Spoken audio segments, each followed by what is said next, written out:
Welcome back to my YouTube channel learning student. तो आज हम देखेंगे भारतेंदु हरिश्चंद्र जी के जो है कि प्रमुख रचनाएं कौन कौन सी इनकी प्रमुख रचनाएं हैं, ठीक है। और ये हर क्लास के बच्चों के लिए है और उसके बाद जो है कि आपके एंट्रेंस एग्ज़ाम में भी इस प्रकार से पूछे जाते हैं, ठीक है। तो ये सभी के लिए है। चलिए देखते हैं।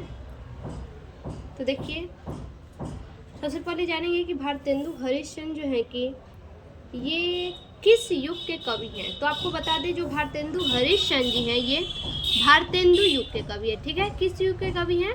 तो भारतेंदु युग के ये कवि हैं। अब देखिए, अब बात है समय सीमा, ठीक है। समय सीमा, भारतेंदु युग कब से कब तक चला? तो ये जो है 1850 से, ठीक है। कब से? 1850 से लेके 1900 ईस्वी तक चला, ठीक है। कब तक? 1900 ईस्वी तक चला, ठीक। तो ये तो हम जान लिए कि भारतेंदु हरिश्चंद्र भारतेंदु युग के कवि थे और इसकी समय सीमा 1850 से कितना है? 1900 ईस्वी तक है, ठीक है। और ये जो भारतेंदु हरिश्चंद्र हैं ये भारतेंदु युग के प्रमुख कवि हैं, ठीक है। प्रमुख कवि हैं और भारतेंदु युग के प्रवर्तक भी जो है कि यही हैं, ठीक।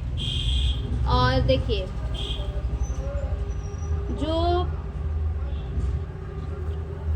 इनकी रचनाएं हैं, अब उन रचनाओं को देख लेते हैं, ठीक है। कौन कौन सी इनकी रचनाएं हैं। तो सबसे पहला इनका रचना में हम देखेंगे भारतेंदु हरिश्चंद्र जी के नाटक। इनके नाटक कौन कौन से हैं और जो प्रमुख नाटक हैं इनके, उन्हीं को आज हम देखेंगे, ठीक है। जो इनके प्रमुख नाटक हैं उन्हीं को आज हम देखेंगे। देखिए, पहला प्रमुख नाटक जो होगा वो होगा भारत दुर्दशा, ठीक है। भारत दुर्दशा।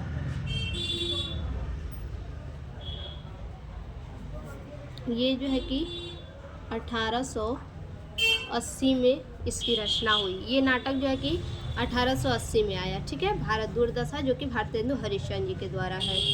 उसके बाद दूसरा है नील देवी, ठीक है। नील देवी, ये जो इनका नाटक है वो 1881 ईस्वी में इसकी रचना हुई, ठीक। उसके बाद तीसरी जो रचना है इनकी, तीसरी जो रचना है वो है अंधेर नगरी, ठीक है। अंधेर नगरी। अंधेर नगरी का जो है कि 1881 में, ये भी 1881 में इसकी रचना हुई इस नाटक की। अगला है चौथा श्री चंद्रावली, ठीक है। श्री चंद्रावली, इसकी रचना जो है कि 1876 ईस्वी में, ठीक है। इसकी रचना 1876 ईस्वी में हुई। उसके बाद है पांचवा आपका वैदिक हिंसा, ठीक है। वैदिक हिंसा।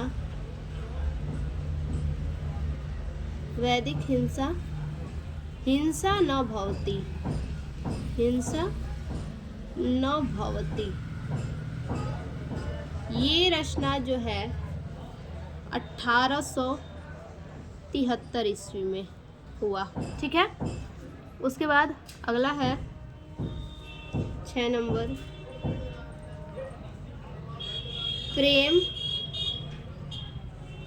जोगिनी, ठीक है। प्रेम जोगिनी, ये जो है कि 1875 में इसकी रचना हुई। उसके बाद सातवां और आखिरी नाटक जो है इनका वो है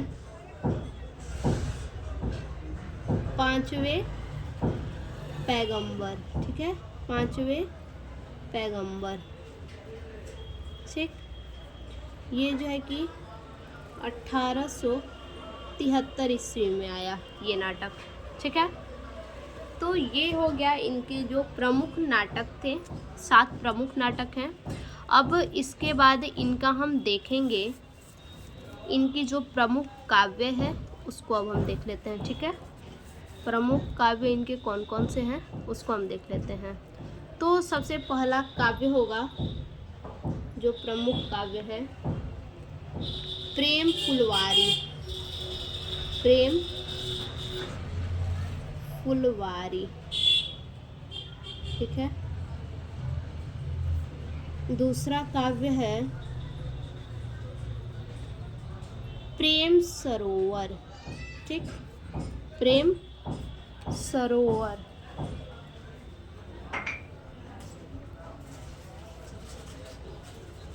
तीसरा है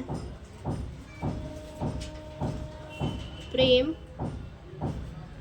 माधुरी।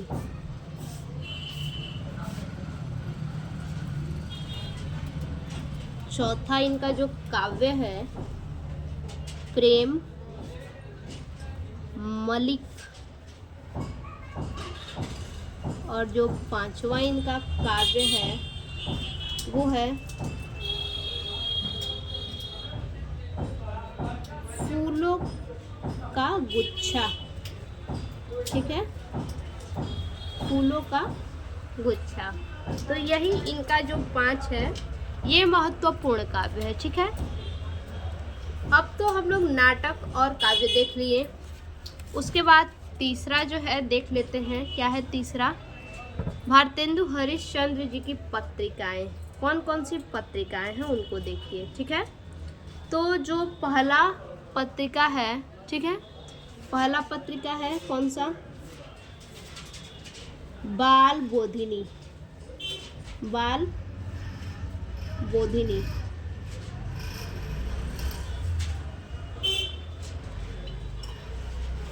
दूसरा है कवि वचन सुधा। कवि वचन सुधा। ठीक है, तीसरा है हरिश्चंद्र। हरिश्चंद्र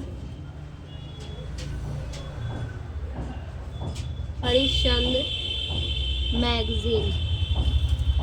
ठीक है, हरिश्चंद्र मैगजीन। चौथा है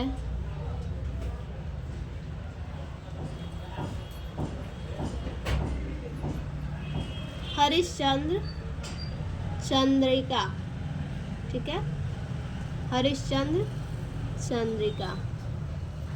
ये हमारा जो है कि 4 प्रमुख पत्रिकाएं हैं, वेरी वेरी इंपॉर्टेंट। ठीक है, तो ये हमने आज भारतेंदु हरिश्चंद्र जी के जो है कि सारे प्रमुख रचनाओं को हमने देख लिया।